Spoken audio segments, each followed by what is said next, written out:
अस्सलाम वालेकुम। जहांज़ेब अब्बासी एक नए यूट्यूब प्रोग्राम के साथ हाज़िर है।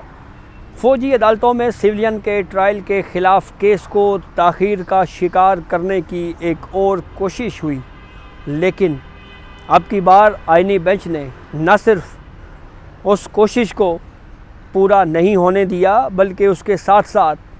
साबिक चीफ़ जस्टिस को जुर्माना भी आयद कर दिया है। यानी आईनी बेंच ने अपने ही एक साबिक चीफ़ जस्टिस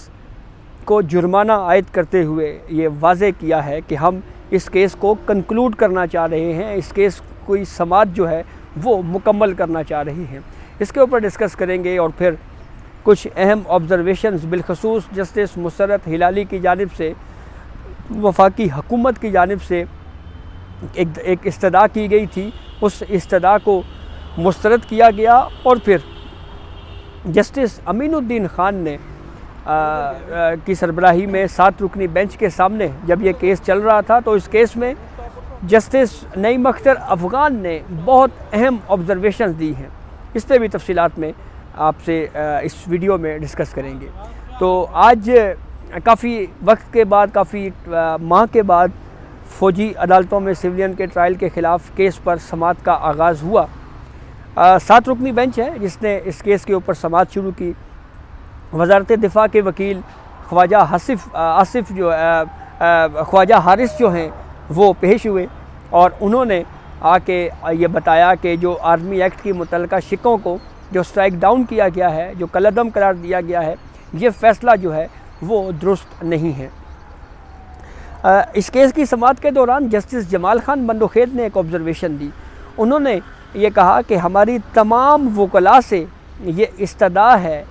ये रिक्वेस्ट है हमारी कि आप इस केस को मुकम्मल करने में हमारी मुआवनत करें। यानी जो माजी में इससे पहले भी आईनी बेंच हो या उस 26वीं तरमीम से पहले जब यह केस चल रहा था, तो उस वक्त भी कोर्ट की जानिब से ये ऑब्ज़रवेशंस दी जाती रही हैं कि हम इस केस को कंक्लूड करना चाह रहे हैं। इस केस में जो है वो हमें वकला की मुआवनत चाहिए, लेकिन उस वक्त भी वकला की जानिब से कभी एडजर्मेंट्स एप्लीकेशंस आती थी, कभी जो है वो बेंच के ऊपर एतराज़ किया जाता था, कभी किसी जज के ऊपर एतराज़ किया जाता था,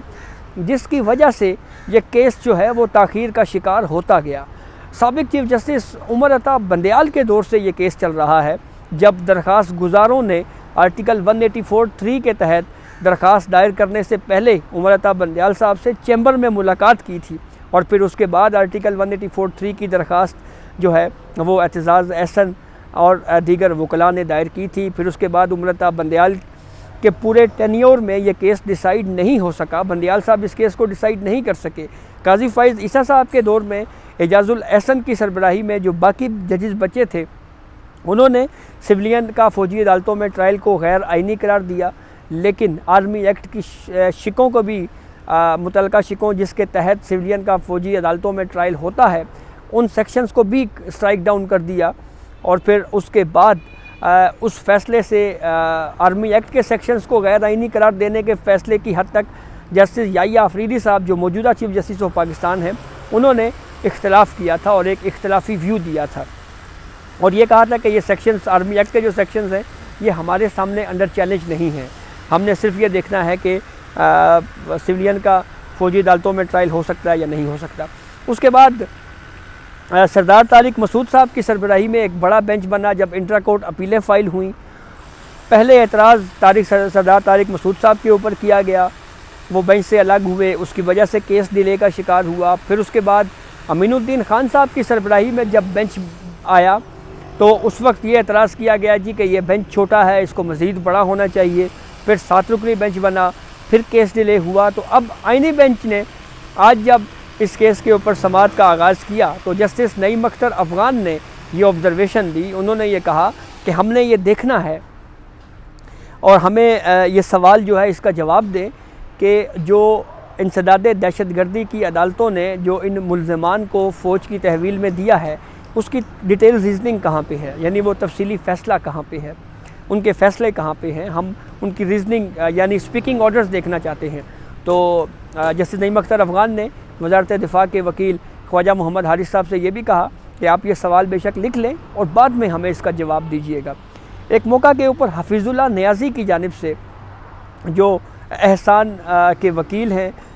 जो कि आपको याद होगा इसी 9 मई के वाक़यात की रोशनी में जो है वो कोर कमांडर हाउस के बाहर गए आए और फिर उन्होंने तकरीर भी की, तोड़ फोड़ वाला जो पूरी वीडियो सब कुछ चलता रहा। हफीज़ुल्लाह नियाज़ी साहब ने ये कहा कि 1.5 साल से मेरा बेटा जो है वो हिरासत में है, तो सुप्रीम कोर्ट जो है वो फ़ौजी अदालत जो कोर्ट हैं, मिलिट्री कोर्ट्स हैं, उनको फ़ैसला करने की परमिशन दे दे ताकि हम हाई कोर्ट में अपील कर सकें, फिर सुप्रीम कोर्ट में भी आ जाएंगे। तो यही बात फिर additional attorney general Aamir Rahman साहब ने भी की और कहा कि ट्रायल मुकम्मल हो चुके हैं, लेकिन सुप्रीम कोर्ट का जो स्टे ऑर्डर है उसकी वजह से जो है वो जजमेंट जो हैं वो अनाउंस नहीं हो पा रहे। तो अगर आप जजमेंट अनाउंस करने की परमिशन दे देंगे तो ऐसी सूरत हाल में फिर उसके बाद अगर कोई अपील आती है तो वो हाई कोर्ट में या फिर उसके बाद सुप्रीम कोर्ट में आ जाएगी। तो जस्टिस मुसर्रत हिलाली ने उनके इस तजवीज़ से इत्तेफाक नहीं किया और कहा कि असल सवाल जो है वो इख्तियार समात का है, यानी क्या सिविलियन का फ़ौजी अदालतों में ट्रायल हो सकता है या नहीं हो सकता, बुनियादी सवाल ये है। तो इसलिए हम आपकी ये बात नहीं मानेंगे। इस इस्तदा को जो हफीज़ुल्लाह नियाज़ी साहब ने भी की थी और फिर वही बात additional attorney general Aamir Rahman ने की, इसको रद्द कर दिया गया, मुस्तरद कर दिया गया। इससे पहले एक दरख्वास्त थी साबिक चीफ जस्टिस जवाद ख्वाजा की, जो इस केस में दरख्वास्त गुजार हैं। उस दरख्वास्त में उन्होंने ये मौक़िफ़ इख्तियार किया था कि जब तक 26वीं आइनी तरमीम के ख़िलाफ़ जो दरख्वास्तें हैं, जो कि 2 दर्जन से ज़ायद दरख्वास्तें हैं, जब तक उनके ऊपर फ़ैसला नहीं हो जाता उस वक्त तक supreme court of Pakistan military courts के हवाले से ये जो केस है इसकी प्रोसीडिंग को रोक दे। ये दरख्वास्त दायर हुई, आज ये दरख्वास्त भी टेकअप हुई और फिर सुप्रीम कोर्ट ने ना सिर्फ इस दरख्वास्त को रद्द कर दिया, मुस्तरद कर दिया, बल्कि साथ दरख्वास्त गुजार साबिक चीफ जस्टिस जवाद ख्वाजा के ऊपर 20,000 रुपये का जुर्माना आयद किया है। अब अगर कुछ देर के लिए ये सोचें कि ये दरख्वास्त एक्सेप्ट हो जाती और कहा जाता कि ठीक है हम 26वीं आइनी तरमीम को पहले सुन लेते हैं, तो फिर ऐसी सूरत हाल में प्रैक्टिस एंड प्रोसीजर कानून में भी और सुप्रीम कोर्ट अपने एक इजलास में भी ये तय कर चुकी है कि जो केसेस पहले आए हैं उनको पहले डिसाइड किया जाएगा। तो ऐसी सूरत हाल में अगर 3 माह बाद फ़र्ज़ करें 26वीं आइनी तरमीम को समात के लिए मुकर्रर करने का नंबर आता है और फिर उस 26वीं तरमीम को समात करते करते 3 महीने मज़ीद गुजर जाते हैं, तो ऐसी सूरत हाल में फिर ये मिलिट्री कोर्ट्स वाला जो केस है ये कम अज़ कम भी होता तो 6 महीने तक ताख़ीर का शिकार हो सकता है। तो यही वो डिले टैक्टिक्स की एक इम्कान ज़ाहिर किया जा रहा है कि ये वो कोशिश थी जिसको सुप्रीम कोर्ट ने आज कबूल नहीं किया, मंजूर नहीं किया और इस्तदा न सिर्फ मुस्तरद की, दरख्वास्त खारिज की, बल्कि 20,000 रुपये का उनको जुर्माना भी आयद किया है। फ़ौजी अदालतों में सिविलियन के ट्रायल के हवाले से केस पर कल दोबारा भी समात होगी और ये इम्कान ज़ाहिर किया जा सकता है कि अब डे टू डे हियरिंग करके इस केस को मुकम्मल किया जाएगा और फ़ैसला दिया जाएगा। तो ये अब तक की अपडेट थी जिससे हमने आपको आगाह किया। बहुत शुक्रिया।